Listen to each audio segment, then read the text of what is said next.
Feel it coming out, guys. The dog in me is melting.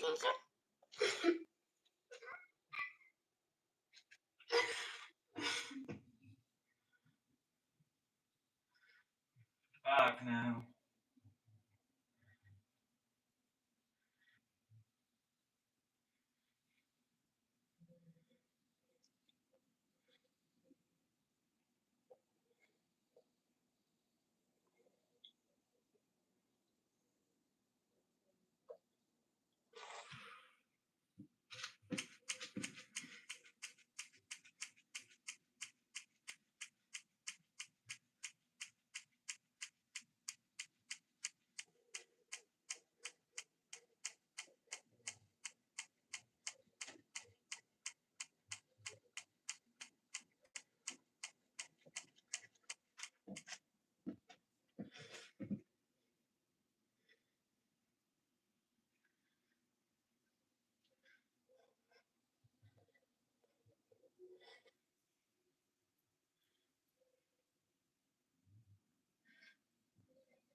membership?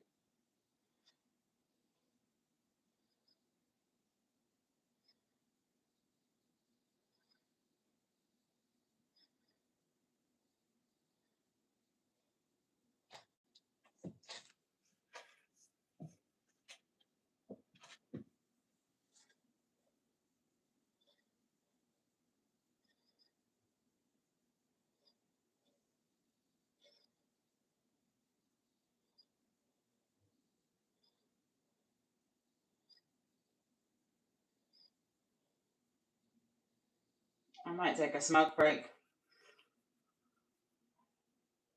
Yeah, I am.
Fauci nie mafia, that chapter through.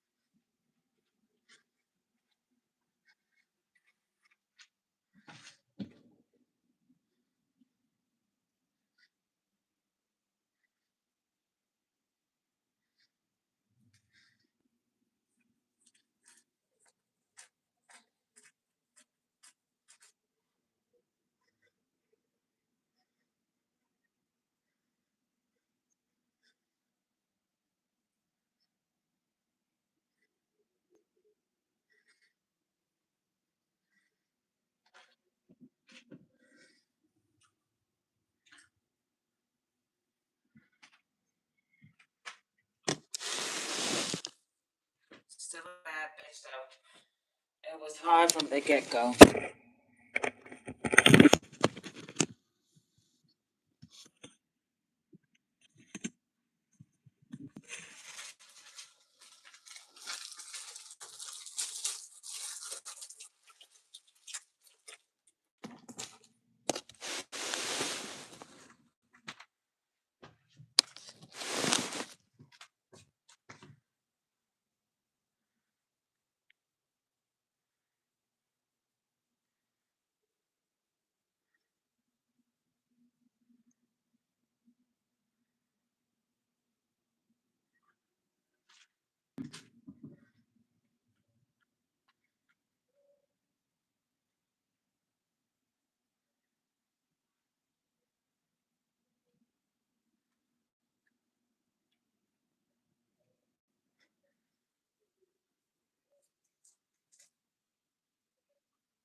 Where I'm at. 3 days later, when David and his men arrived home at their city of Ziklag, they found that okay, no, we already read that.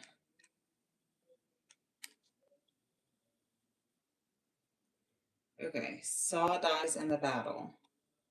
Meanwhile, the Philistines had begun the battle against Israel, and the Israelites fled from them and were slaughtered wholesome on Mount Gilboa.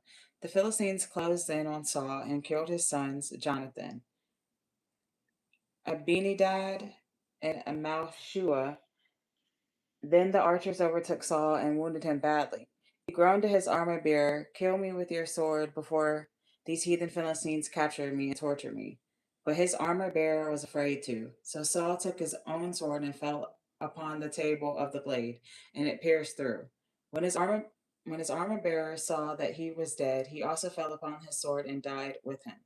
So Saul, his armor bearer, his 3 sons, and his troops died together that same day. When the Israelis on the other side of the valley and beyond the Jordan heard their comrades had fled and Saul and his sons were dead, they abandoned their cities, and the Philistines lived in them. The next day, when the Philistines went out to strip the dead, they found the bodies of Saul and his 3 sons at Mount Gilboa. They cut off Saul's head and stripped off his armor and sent the wonderful news of Saul's death to their idols and to the people throughout their land. His armor was placed in the temple of Ashtaroth, and his body was fastened to the wall of Bethshan. But when the people of Jabesh Gilead heard that the Philistines had done, warriors from the town traveled all night to Bethshan and took down the bodies of Saul and his sons from the wall and brought them to Jabesh, where they cremated them. Then they buried his remains beneath an oak tree at Jabesh and fasted for 7 days.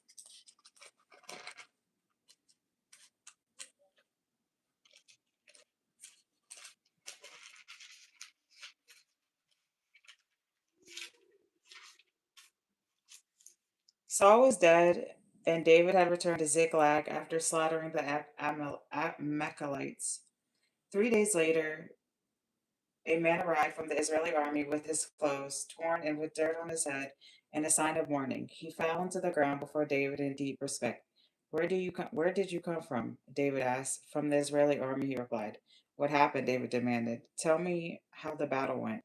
And the man replied, "Our entire army fled. Thousands of men are dead and wounded on the field, and Saul and his son Jonathan have been killed." "How do you know they are dead?" "Because I was on Mount Gilboa and saw Saul leaning against his spear with the enemy chariots closing in upon him. When he saw, he cried out for me and come to him. 'Who are you?' he asked. 'An Amalekite,' I replied. 'Come on and put me out of my misery,' he begged, 'for I am in terrible pain, but life lingers on.' So I killed him, and for I knew he couldn't live. I took his crown and one of his bracelets to bring to you, my lord." David and his men tore their clothes in sorrow when they heard the news. They mourned and wept and fasted all day for Saul and his sons Jonathan, for the Lord's people, and for the men of the Israeli army who had died that day. Then David said to the young men who had brought the news, "Where are you from?" He replied, "I am the Amalekite. I am the where am I at? I am an Amalekite. Why did you kill God's chosen king?" David demanded. Then he said to one of his young men, "Kill him." So he ran him through with his sword, and he died. "You'll die self condemned," David said, "for you yourself confessed that you killed God's appointed king." Then David composed a dirge for Saul and Jonathan, and afterwards commanded that it be sung throughout Israel. It is quoted here in the book. He heroic ballads. O Israel, your pride and joy lies dead upon the hills. Mighty heroes have fallen. Don't tell the Philistines, lest they rejoice. Hide it from the cities of Gath and Ashkelon, lest the heathens nations laugh in triumph. O Mount Gilboa, let there be no dew nor rain upon you. Let no crops again grow on your slopes, for the mighty Saul has died. He is God's appointed king no more. Both Saul and Jonathan slew their strongest foes and did not return from battle empty handed. How much they were loved, how wonderful they were. Both Saul and Jonathan, they were together in life and in death.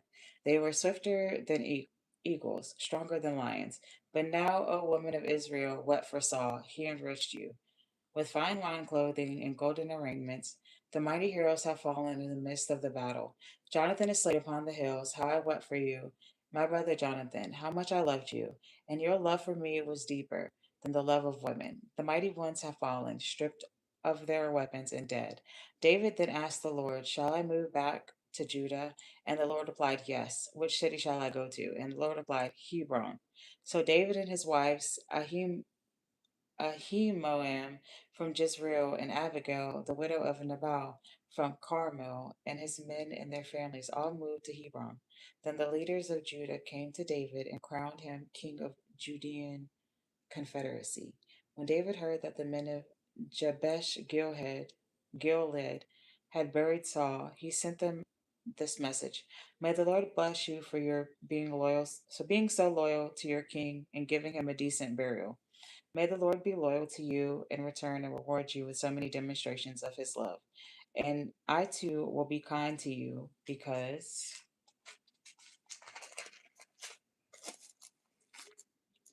of what you have done. And now I ask you to be my strong and loyal subjects.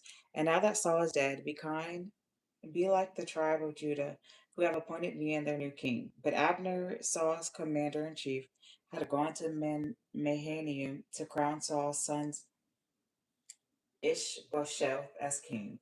His territory included Gilead, Ashuri, Jezreel, Ephraim, the tribe of Benjamin, and the rest of Israel. Ishbosheth was 40 years old at the time. He reigned in Mahanaim for 2 years. Meanwhile, David was reigning in Hebron as a king of Judean confederacy for 7.5 years. One day, General Abner led some of Ishbosheth's troops to Gibeon from Mahanaim, and General Joab led David's troops out to meet them. They met at the pool of Gibeon, where they were still facing each other on opposite sides of the pool.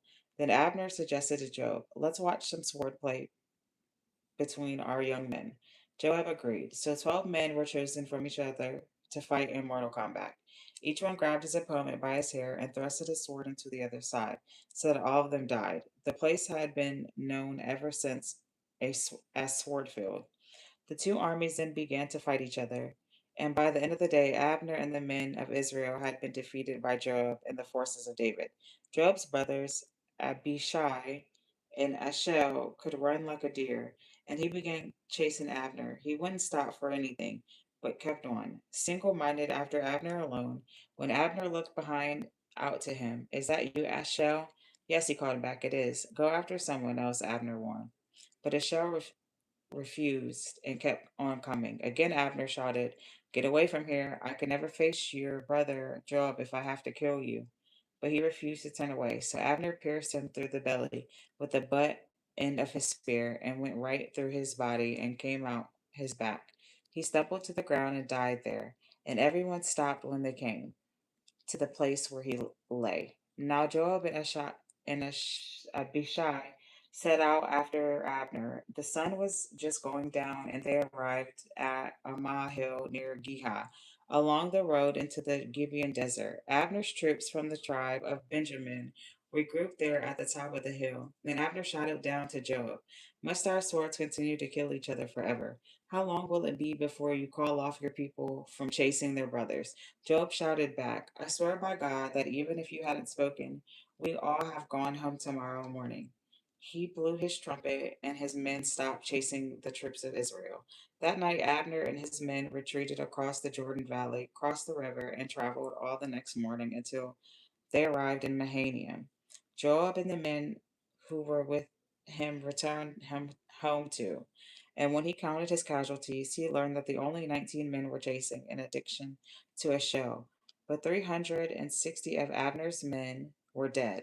Joab and his men took Ashel's body to Bethlehem and buried him beside his father. Then they traveled all night and reached Hebron at daybreak.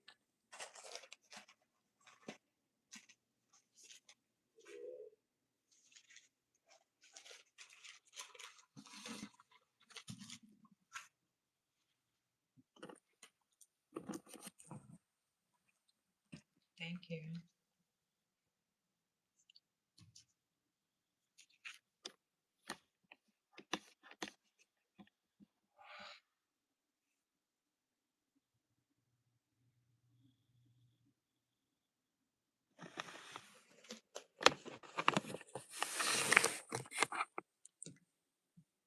Keep reading. I got time to read a little more.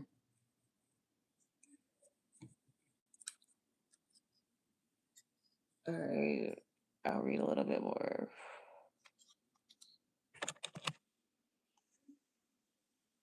Let me read a little bit more. I got time.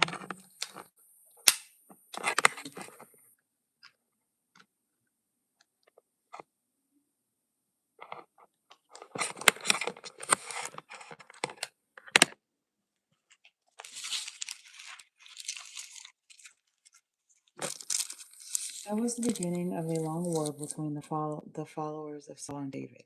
David's position now became stronger and stronger, while Saul's dynasty became weaker and weaker. Several sons were born to David while he was at Hebron. The oldest was Amnon, born to his wife Noam. His second son, Chili, was born in Abigail, the widow of Nabal of Carmel. The third of Abishalom, born to Maachah, the daughter of King Talmai of Jeshur.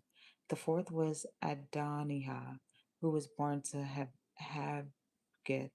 Then Shephatiah was born to Abital, and Lengtherim was born to Eglah. As the war went on, Abner became a very powerful politician leader among the followers of Saul. He took advantage of his position by sleeping with one of Saul's concubines, a girl named Rizpah. But when Ishbosheth accused Abner of this, Abner was furious. Am I a Judean dog to be kicked around like this? He shouted. After all I have done you for you and your father by not betraying you to David, is this my reward to find fault with me about some woman? May God curse me if I don't do everything I can to take away the entire kingdom from you, all the way from Dan to Beersheba, and give it to David, just as the Lord predicted. Sheba made no reply, for he was afraid of Abner. Then Abner sent messengers to David to discuss a deal to surrender kingdom of Israel to him in exchange for becoming commander in chief of the combined armies of Israel and Judah. All right, David replied, but I will not negotiate with you unless you bring me my wife, Michal, Saul's daughter. David then sent this message to Ishbosheth. Give me back my wife, Michal, for I bought her with the lives of 100 Philistines. So Ishbosheth took her away from her husband, Palti. He followed along behind her as far as Behiram, weeping as he went. Then Abner told him, go on home now. So he returned. Meanwhile, Abner consulted with the leaders of Israel and reminded them that for the long time they had wanted David as their king. Now is the time, he told them, for the Lord has said, it is David by whom I will save my people from the Philistines and from all of their enemies. Abner also talked to the leaders of the tribe of Benjamin, then went to Hebron and reported to David as his progress with the people of Israel and Benjamin. 20 men accompanied him, and David entertained them with a feast. As Abner left, he promised David that I get back, I will call a convention of all the people of Israel, and they will elect you as the king as you've so long desired. So David let Abner return in safety. But just after Abner left, Joab and some of David's troops returned from a raid, bringing much loot with them. When Joab was told that Abner had just been visiting the king and had been sent away in peace,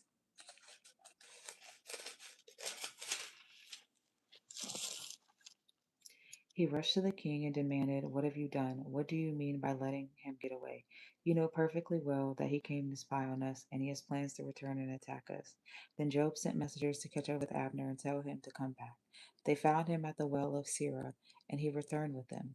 But David knew nothing about it. When Abner arrived at Hebron, Job took his took him aside at the city gates as if to speak with him privately.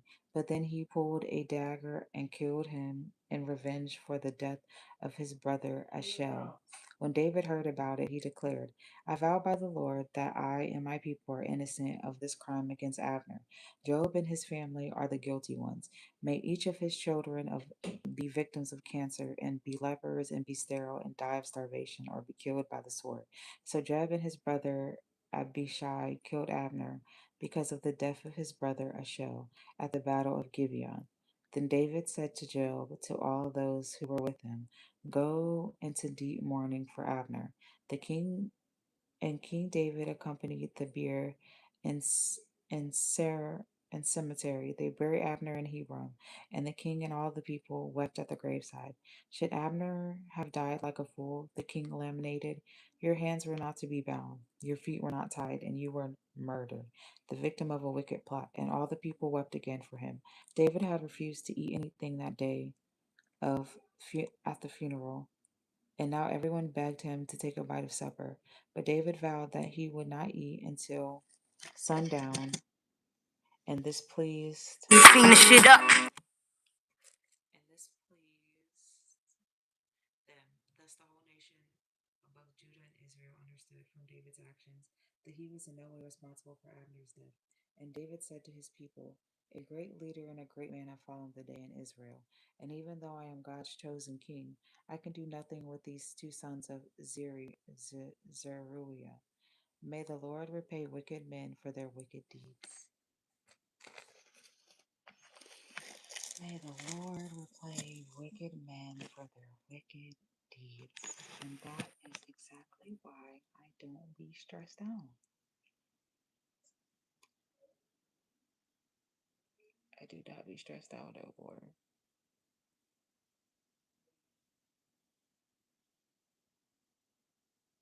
Yeah, I just let God handle it.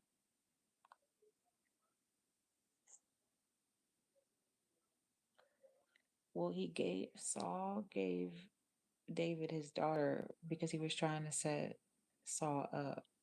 He said you had to kill 1,000 Israelis to have her hand in marriage. And he thought that that plan was going to get David killed. But because David was protected by God, he accomplished it.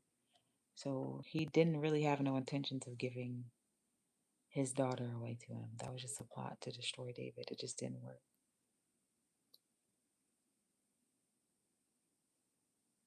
Thank you.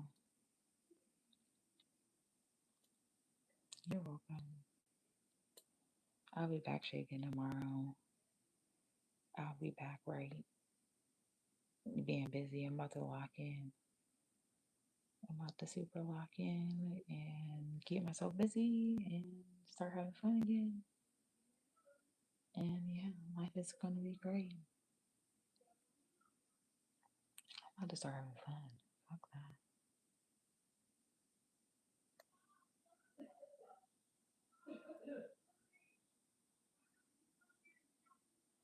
What do you mean?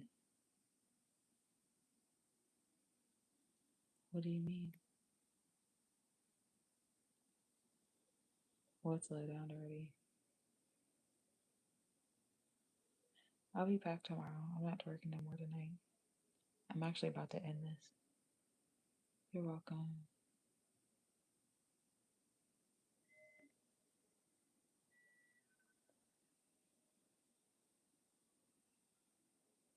I'm gonna shake tomorrow. I don't really care what anybody has to say. A lot of people be saying a whole lot of nothing.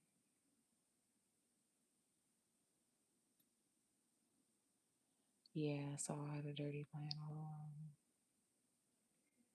It's crazy how when you're God's chosen one, it's like when people have a weird like plan for you or some weird shit going on, it's like you just know.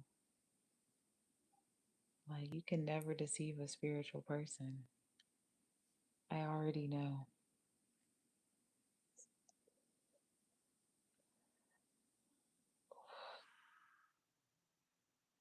I will. I'm gonna get some good sleep tonight. I feel a lot better.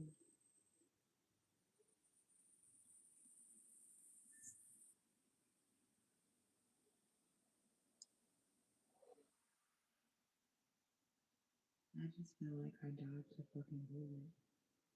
It's kind of like this was great practice because I was seeing what shit was gonna be like. And baby, hell to the no. Bitch, I work too hard. A bitch work hard as fuck.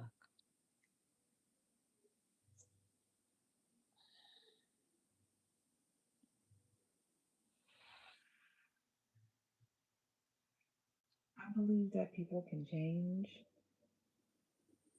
but somebody that always runs to somebody else is not in a position to change. Like you're not ready to be an adult. You still being a child. So it's like I don't like children. Nah. I gotta go with the less baggage.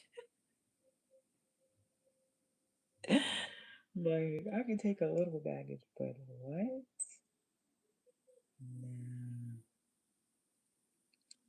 Drama is not me. I am not one of them hoes that be competing with other bitches for a nigga. I am not the ego boost. I'm the ego destroyer, bitch.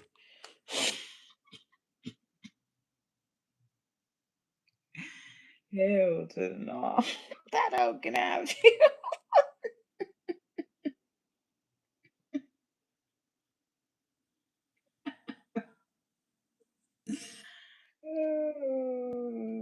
No, I'm not selfish. No, what's selfish is a nigga thinking that he's gonna deal with you is 7,000 other bitches and thinking that he's gonna have bitches thinking that they got one up on you and having bitches being funny and little weird shit and thinking that you just gonna sit there and be there because you think that you stupid like them.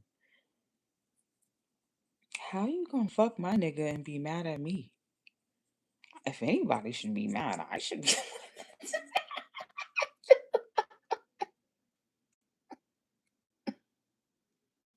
Newsflash, you knew about me. I had no idea you fucking exist.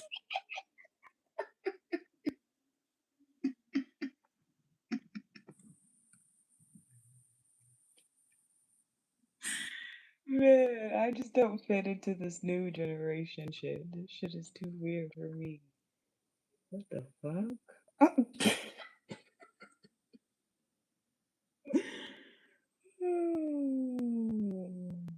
Thank you. Next. Thank you. Next. Thank you. Next. I'm so fucking grateful for my ex. I'm just happy. 'Cause now I can just be happy. Like, bro, I can do whatever I want to do. And that is like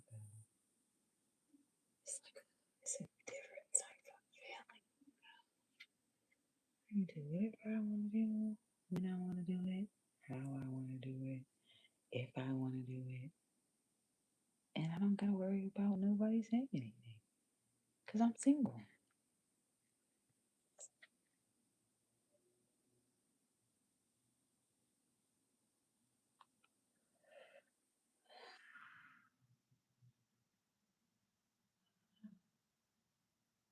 Mm-hmm.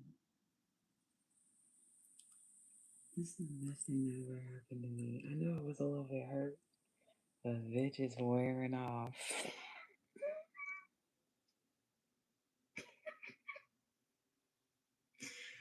This is the best thing that ever fucking happened to me. Because it made me realize who the fuck I am. Like, bro. Oh. Yeah, folks do be grimy, but the thing about it is, nobody who's ever tried to be grimy with me ever ended in a good position. So it's like you did all that weird and evil shit and got nowhere.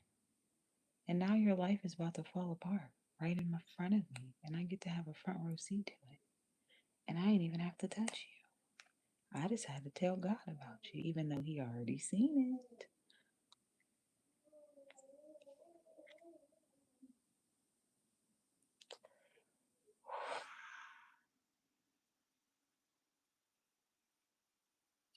And then I think the real icing on the cake is like, if I would have never found out, nobody would have ever told me. So then that's what makes it even worse. It's like, you ain't sorry. You just sorry that I caught your ass.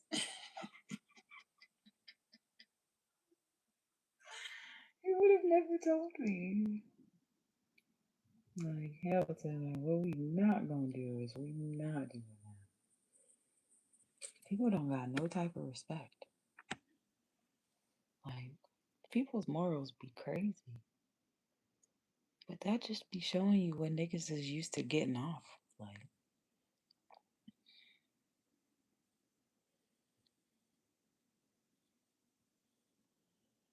mm,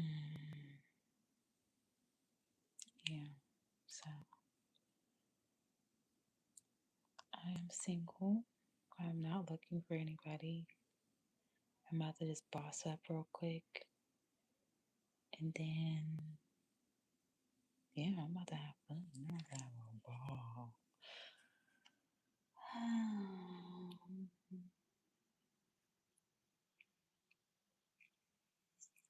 I don't love anybody. A lot of people did weird shit to me, though. I can't just say that he was the only one, because I think everybody was kind of weird to me this year, which is fine. I'll be weird back. But just don't think that you ever getting that old Nola back. She's dead. She's dead. You gotta marry me and really put a ring on my finger for me to ever show you that side of me ever again. You about to get the old Nola. I swear to God, you will never see me trip about a bitch. Ever again. No, I'm going back. Fuck out of here. I got to. Trying to change did nothing but kill me. Let's see. I got closer with God. Everybody got weird. I stopped dancing. Everybody got weird. Stopped having sex. Everybody got weird. I stopped drinking. Everybody got weird. I stopped talking to multiple niggas at one time. Everybody got weird. Hmm.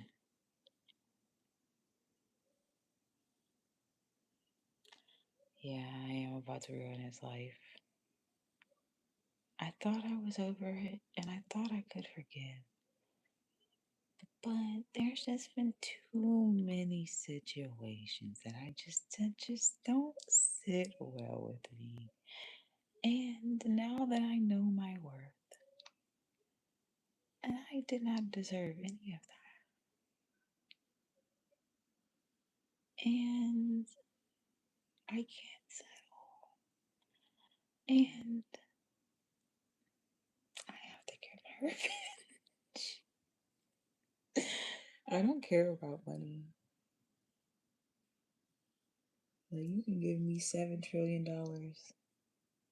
Nothing hits quite like revenge. That is one of my favorite TV shows too. I'm about to be on that revenge type shit. I mean, that basically is me because they did ruin my dad's life by locking him up. And there was the evil stepmother and Mrs. Grayson. And yeah, I basically am Emily. I'm taking people down one by one.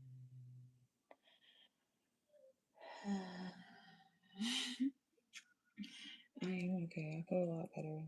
I just had to go through a little. You know, your stomach just, your heart, you feel it in your chest when some shit just don't sit right with you.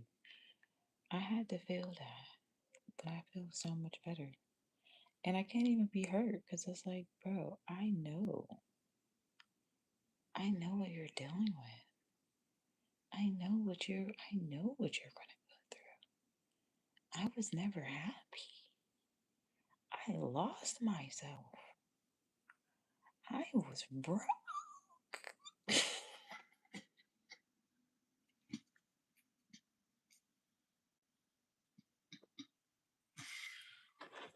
Wait a minute, bitch.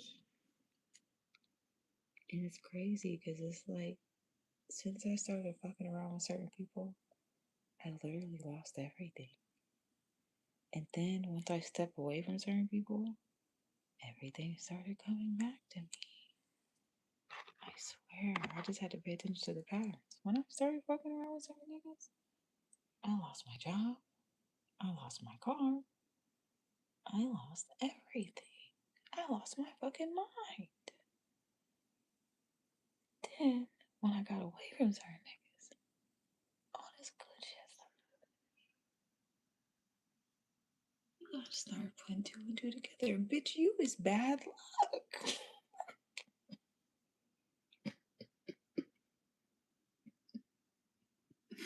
You is bad for fucking business. Like, that's why I'm just trying to figure out a way.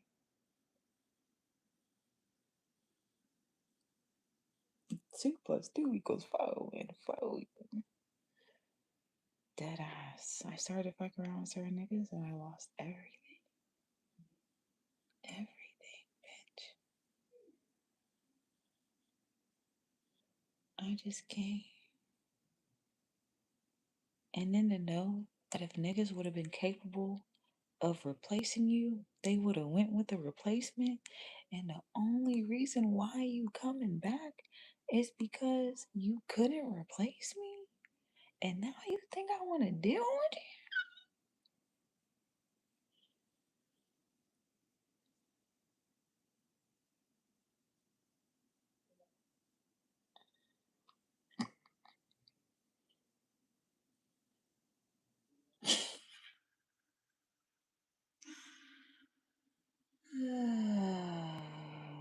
I was broke. I was the brokest I've ever been in my life.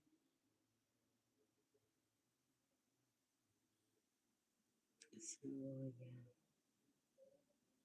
Some people definitely hold you back. And then you just have to pay attention to, like, motherfuckers know what you do for work and how your job requires you to be in a good, healthy, happy mind state. And then motherfuckers will do everything every day to put you in a bad mood. And it's like, but you know that this is literally what I have to do. And it's like, anytime a bitch is too happy, anytime a bitch is looking good, here come the weird shit. It's like, if you wasn't a piece of shit, you wouldn't be so fucking insecure. You're only insecure because you're a piece of fucking shit. If you was an actual good person and could be fucking trusted, you wouldn't be so fucking insecure. But because you're a fucking whore, you worry. Well, now, bitch, your nightmares are about to be answered, bitch. I can't wait to publicly pop out with the nigga. And I don't even want to pop out with a nigga. But I gotta make this nigga turn in his grave. Gotta take the whole life out of this nigga. Gotta take the heart out of his chest. I gotta stop on it. I gotta blend it. I won't feel good until I've done my due diligence. And this isn't just payback for me. This is payback for any bitch you ever played with. I gotta do something for the girls.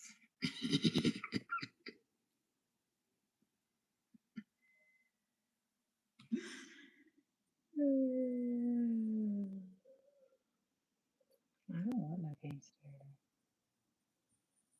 I hate that I even gotta be a gangster, but in this shit, you gotta be a dog or you gonna get dogged. So I guess I just have to play this stupid ass role, but I don't be no motherfucking gangster.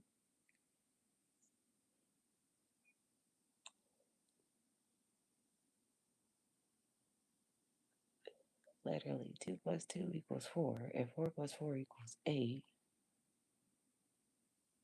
And then it's just so much shit. Like I'm not even gonna go into like I could just get really sit here and just really like break down all the things that have gotten me so fucked up. Cause it seemed like something so small, but it's not just one thing. It's so many things that I let slide that it's like this was just it. Because it's like, how do you do somebody so wrong and they forgive you, and then you still doing weird ass shit? So it's like, oh, you don't respect me. Okay. Well, respect my motherfucking absence. Like, why everybody so weird that they did weird shit to me to impress other people, and now they're stuck with the people that they did the weird shit to me for?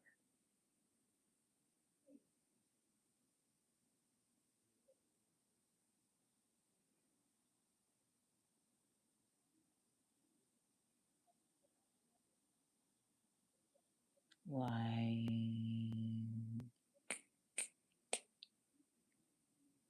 that's clearly what you wanted. Yes, yes, the fuck y'all was. Y'all was definitely trying to replace me. That's why y'all did all this weird ass shit. That's why there's so many people who's motherfucking stealing my style.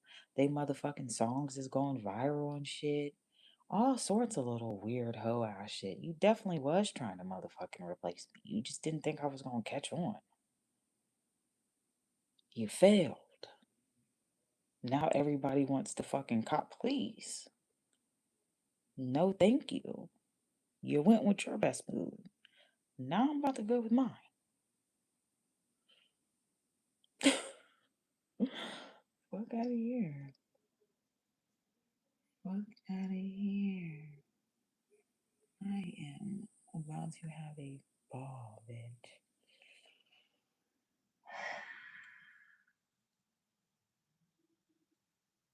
I can't. I can't.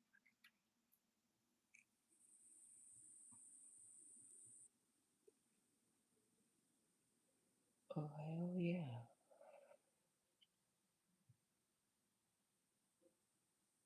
I was trying to find love when I used to only care about money. Now I gotta only care about money and stop trying to find love. I gotta go back to the old me where I only cared about money. I didn't give a fuck about nothing else. I gotta go back to that.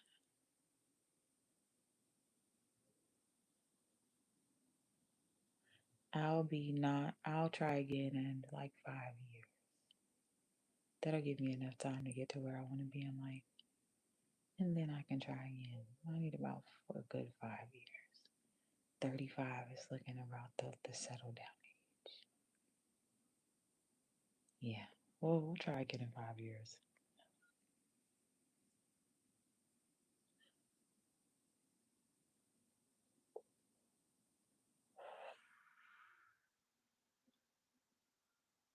No, I don't. I am single. We about to celebrate what? My divorce. I'm single. Like single, single. Like I can stay out for days and I don't have anybody that's gonna call me. I'm single, single. Like I don't even got nobody DMing me right now. I'm single, single. We could post a picture together. Single. That's how single.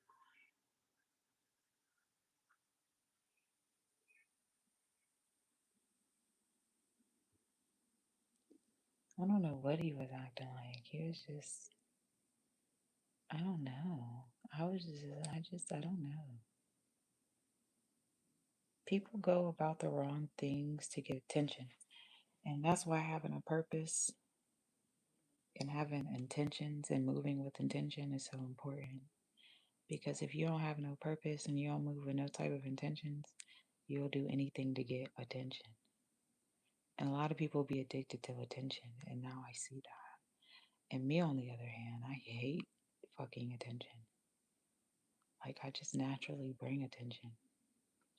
But I hate that shit. I can't wait till I don't have to be in the spotlight anymore.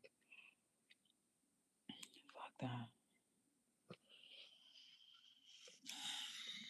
I can't wait to post my relationship, my ring, and then just disappear. You guys just never know what my ending is like. You just never know. I just disappear to the.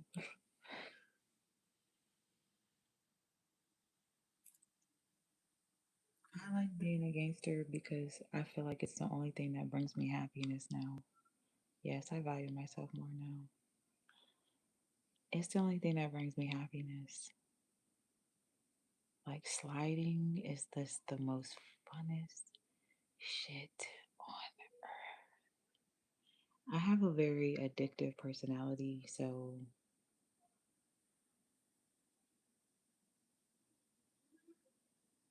once people do the most absolute worst things to you, it's like the only thing that'll make that shit go away is revenge. And then when you really sit back and just like think about all the shit from like years and years and years ago, and you start putting two and two together, you're just like, you've always hated me. You've always fucking hated me. You just never wanted me to see me with anybody else. It makes sense now. Yes, I am getting myself together. Alone. Alright, y'all, I'm about to get off, but I'll be back on tomorrow. Yeah, I was being played, but it's okay because it'll never happen again. I know who I am, I know my worth. I know what I bring to the table. I know the type of person I am. I'm not going for no more weird shit. You gotta come correct the first time. I don't have any more motherfucking forgiveness. It's a difference between intentionally doing something to somebody and an accident. And I think a lot of people, a lot of shitty people, misconstrue the both of them. Just because you feel bad about something you did, don't mean it was an accident. You did that shit intentionally. You went with that move. An accident is like spilling coffee on somebody, forgetting to call somebody back because you got busy. Motherfucking them is accidents. Doing just spiteful, hateful, weird shit is not an accident. You just mad because I'm mad. But anyways, yes, so I am done. I'm making everybody stand on the shit that they did, and I'm making people lean on the people that they chose over me. You went with your best move, now you gotta stay there. I'm not no motherfucking second choice. You know what the fuck I am?